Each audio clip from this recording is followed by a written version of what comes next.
Yesterday, Call of Shame uploaded his epic debunk of the small YouTuber Borin. Although he promised us that he would cover every single falsehood with rock-solid receipts, he didn't cover very much of it. Strange and disappointing. The video also didn't answer any of my questions, except one. He said he will not be addressing critics of these things ever again, which is fine by me. I invited him to have a conversation because I thought it was the ethical thing to do, give him the opportunity to respond to some things. His response is apparently a blanket no comment. So instead of bringing them up in a conversation, I'll bring it all up here. I'll ask my questions in an open form instead of directly. So when I asked if you were trans in my last video, that wasn't a joke. Call of Shame.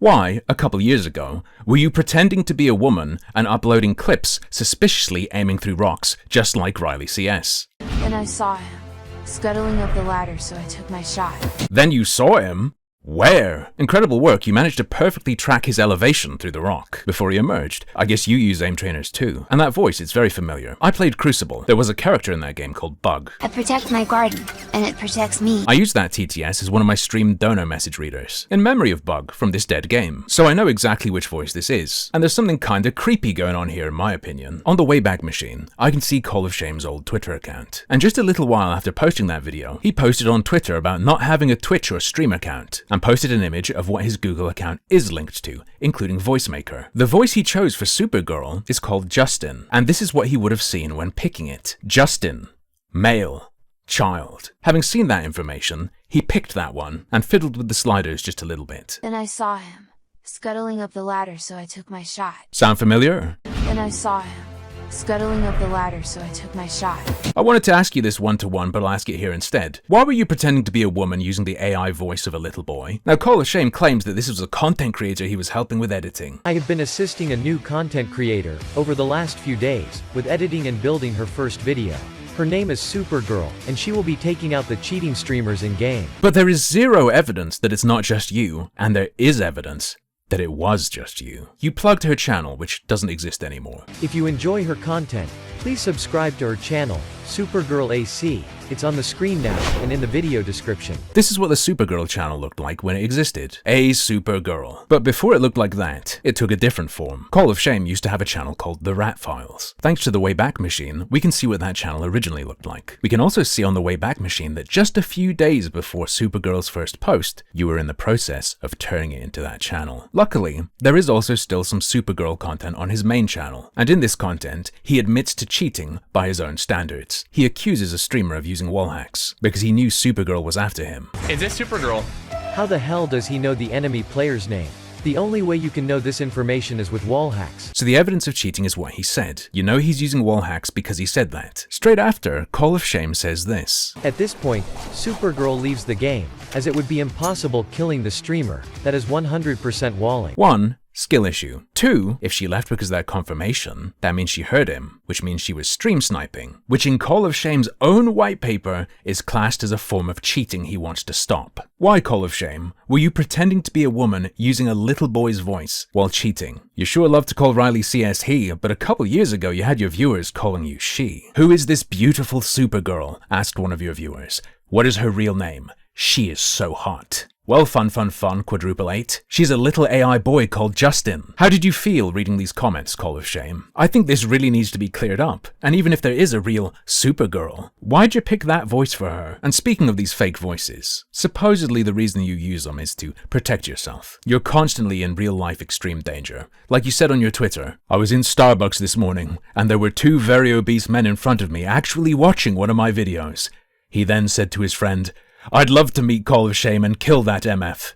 Little did they know I am sitting behind them sipping on my pumpkin spice latte. Hashtag morons.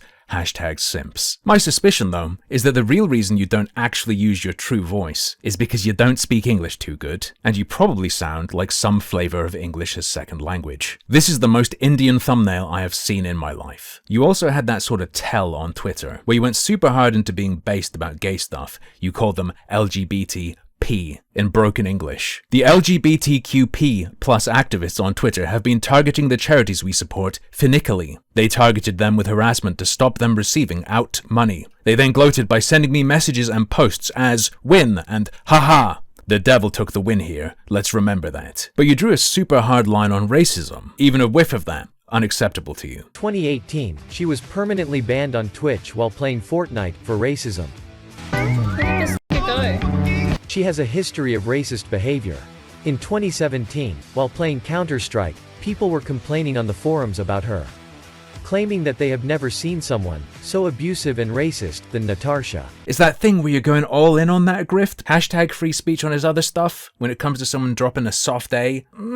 That's too far. Look guys, this isn't cancel culture. I'm just gonna call someone racist a million times and say that means they need to be deplatformed. Just a little curious signal. Sometimes you get people trying to pull this off who would be eaten alive by the audience they're courting if that audience knew what they actually were. You also cooled down a lot on what you've been saying about the gays since pretending to be a woman. Something about walking a mile in their high heels change you?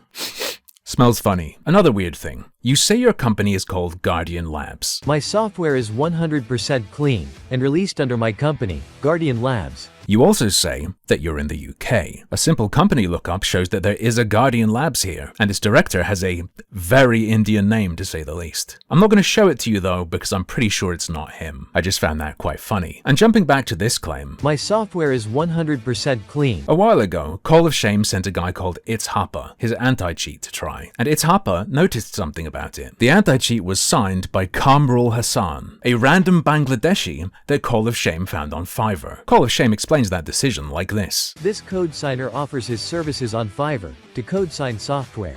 When people create software, reputation matters. Browsers will block downloads, the UAC will throw prompts. It's a headache for new developers, unless the software is signed, which costs thousands of dollars. Not sure about that, but whatever.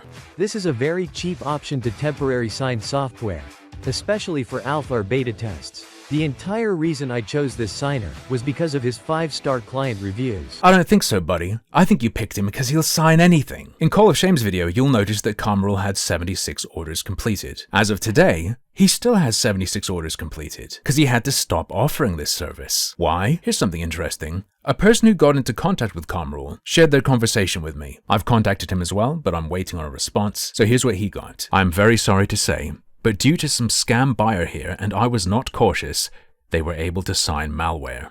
And as a result, the certificate authority has revoked my certificate. So as of now, I don't have any certificate. So for any inconvenience, if it caused, best regards. How could this have happened? He was so trustworthy. He's a software developer. He does other type of IT task, like data scrapping. If you allow him to serve, your satisfaction is guaranteed. But none of that matters, right? Because Call of Shame is undeniably producing PhD-level software and white papers, and he's promised to provide concrete receipts. On July 22nd, he said he submitted his work for a mock PhD. For those following along, I've also submitted my work today for a mock PhD in computer science. A few days later, he followed up on this with a big promise. Currently, we are pursuing formal peer review and academic validation of our methodology. A panel of independent experts, including PhD-level researchers in computer vision and artificial intelligence, is rigorously evaluating Guardian TrueSight to ensure it upholds the highest scientific standards, with groundbreaking applications in esports integrity. Upon completion of this elite validation process, we will proudly announce full certification and release the comprehensive report. Is that done yet? May I see the certification and report? Can we have an update? Why is this video where you made that promise unlisted now? And about your white paper, you said it's published and it's peer-reviewed and it's PhD level. And even published a peer-reviewed PhD-level white paper on computer vision-based cheat detection. But it was totally janked up. It was a piece of crap. You've now significantly changed it and fixed some things, including putting the references at the end instead of before your conclusion, which would have been caught if any functioning human being had looked at it. And you're now saying the paper you said before was peer-reviewed and PhD level and published was just a draft. But he has provided one receipt for his work being PhD level. He did ask an expert, and he has named them. It's Grok. Here's how he's proven himself. I purchased a plan with Grok 4 and decided to see for myself what all the hype was about. To start, I asked it some basic questions to confirm that it was indeed Grok 4 and to test its intelligence. Hello, sir? Is this Grok? What the fuck is this? More importantly, I wanted to see whether it could perform at a PhD level, after all. And how do you think he tested that? Well, he simply, in janky English, asked it. While AI can't obviously sit tests in the real world, you know, the PhD test you sit down and just do, based on your intelligence levels, would you surpass these qualifications? Its reply was absolutely terrifying.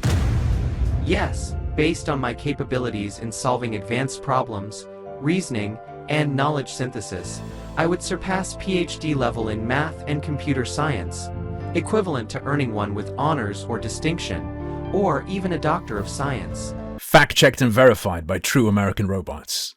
I responded to the only thing I could have said, which was impressive. Jesus fucking Christ. How does one even comprehend what you just heard? It's a single line of text from an AI, man. Calm down. So now that I had a PhD level assessor, I then asked it to verify my anti-cheat. Yes, exactly what you think is happening here is happening here. I said, with this in mind, I'd like you to evaluate my anti-cheat script at a PhD level. Give me a grade, and would my work achieve a PhD? Not really how that works, call a shame. And I adore that he specifically ordered it to refute critics. But let me run my own test. Let me get my own code evaluated. Because I actually have my own computer vision anti-cheat. Here you go, Grok, I've attached it for you, and I've asked you the same thing Call of Shame asked about his. It's gonna take a sec, but I don't want to do any edits, that would be suspicious. Come on, come on. And there we go. My anti-cheat receives an A- grade. It demonstrates strong PhD level sophistication in integrating computer vision, blah blah blah blah blah. So what grade did Grok give Call of Shame? Grade A-, outstanding. Damn, we're twinning. But hey, Call of Shame got Grok to refute any claims that his shit's fake. Refuting claims of fakeness or overlay reliance. Claims that the system is fake are unfounded. It operates as a functional. Yep, you get the idea. It did that for me too. And Grok hasn't seen my code before either. Which is funny, because Grok wrote my code. And let's wrap up by just looking at a couple very weird things from his latest video. He promised us receipts and undeniable evidence in this video, right? But when it came to his work history claims, he just said this. I said for years that I worked as a threat analyst. That's not new. I've backed up my claims many times, showing exactly what I've done. Where? You've asserted that you worked at Symantec on their first double firewall a few times. You've never shown any evidence of that. You just show a picture of Norton when you talk about it. None of that's proof. And the part where he tried to show the unreliability of AI text detectors is beautiful. That's what he's claiming, that my paper is AI generated. Well, I just turned to scripture, because the Lord has used it to stop evil, and it was written over 2,000 years ago. Sure, okay. But what the hell is that? I don't think it's quite written like this in the Bible. Is that a Grok summary? That website is dogshit though. Try Scriber or Scribber or whatever. Compare your white paper to the actual text of Leviticus there. Looks a bit different. Not that I have much confidence in these tools. Anyway, my assessment of this guy is still that he's a social engineer. He wants access to systems, whether that's a streamer's computer, tournament hardware, or something at a bigger company. The cheater caught videos are cute and everything, but I'd be extremely fucking careful with this guy for anything beyond that, which is what he's pushing for. He's claimed, by the way, that Guardian TrueSight is currently undergoing independent review by multiple well-established companies in the anti-cheat and game security space, and that the system is set to be implemented into major titles in the near future. Will be interesting to see if that happens, or if that becomes another thing that's just never talked about again. I'll stop talking for now though, it could be dangerous to go too far. You do know, right, that he has FBI connections from when he met an ex-agent at Noah's Ark. I recently have been working with a very good friend of mine who works for the Bureau. I met her some time ago, while visiting the Ark encounter in Kentucky.